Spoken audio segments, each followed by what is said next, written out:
প্রতিদিন চোখের পানি ফেলে দোয়া করব। ভোর রাতে যখন সাহারি খেতে উঠবেন, আপনি তো সাহারি খেতে উঠেন, আপনি জানেন ওই সময়টার দাম কত?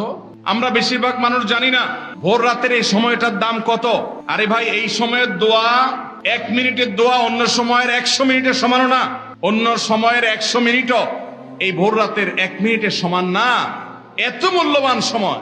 সাহারি খেতে উঠছেন, সাহারি খান, ভালো কথা, কিন্তু সাহারি খাওয়ার আগে পরে 10টা মিনিট জায়নামাজে মুসল্লাতে দাঁড়ান, একটু 2 রাকাত নামাজ পড়েন।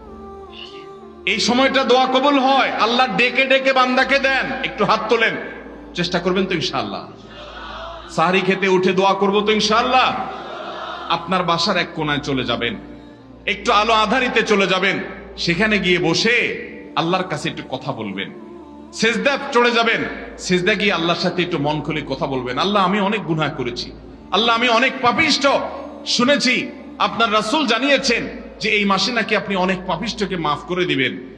আল্লাহ, আপনি নাকি অনেক জাহান্নামে যাদের নাম চলে গেছে জাহান্নামী তালিকাভুক্ত, তাদেরকে মুক্ত করে জান্নাত দিয়ে দিবেন, আপনি নাকি ওয়াদা করেছেন। আল্লাহ, আমাকে একটু তাদের মধ্যে শামিল করে দেন। আল্লাহ, আপনি দিলে আপনার কোনো অভাব হবে না। আল্লাহর সাথে একটু কথা বলা, মুনাজাত করা ভোর রাতে করার চেষ্টা করবো তো ইনশাআল্লাহ? ঘরের এক কোনায় চলে যাবেন, সাহারিটা আগে আগে খেয়ে শেষ করবেন, আজানের এখনো 15 মিনিট বাকি।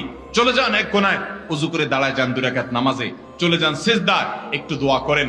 নিরিবিলি জায়গা যদি বাসায় না থাকে, ছাদে চলে যান, মসজিদে আগে চলে যান, এক কোনায় চলে যান। এই সময়ের 10টা মিনিট অন্য সময়ের ঘন্টাকে ঘন্টার চাইতে মূল্যবান। চেষ্টা করবো তো ইনশাআল্লাহ? ভাইরা আমার, সিয়াম আমাদেরকে হারাম ছাড়ার প্রশিক্ষণ দেয়।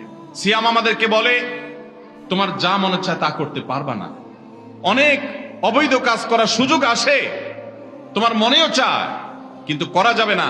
কারণ যে তুমি রোজা রয়েছো, রোজা রেখে তুমি ট্রেনিং নিয়েছ যে পানি থাকলেই পান করা যাবে না, খাদ্য থাকলেই খাওয়া যাবে না, ক্ষুধা থাকলেই খাওয়া যাবে না, আল্লাহর ভয়ে বেঁচে থাকতে হবে। এই বিষয়টাকে সামগ্রিক জীবনে অ্যাপ্লাই যেন করি, সেই শিক্ষাটাই রমজানের রোজা আমাদেরকে দেয়। আল্লাহ আমাদেরকে সেই শিক্ষা গ্রহণ করার তৌফিক দান করুন। ভাইরা আমার, রোজাকে যদি আপনি এক কথায় বুঝতে চান, এক কথায় যদি বলি রোজা কি, তাহলে আপনি বলতে পারেন রোজা বলা হয় সবরের নাম। রোজা কিসের নাম ভাই? সবরের নাম। ওই যে ক্ষুধা আছে, খাবারও আছে, তৃষ্ণা আছে, পানিও আছে, তারপরও খাচ্ছেন না, এর নাম সবর। এর নাম কি? ধৈর্য ধারণ করা, নিজেকে নিয়ন্ত্রণ করতে শিখা। আমাদের যুবকদেরকে উচ্ছৃঙ্খল হওয়ার জন্য হাজারটা আয়োজন ভোগবাদী এই সমাজে আছে। ইসলাম শুধু বলে ভোগ নয়,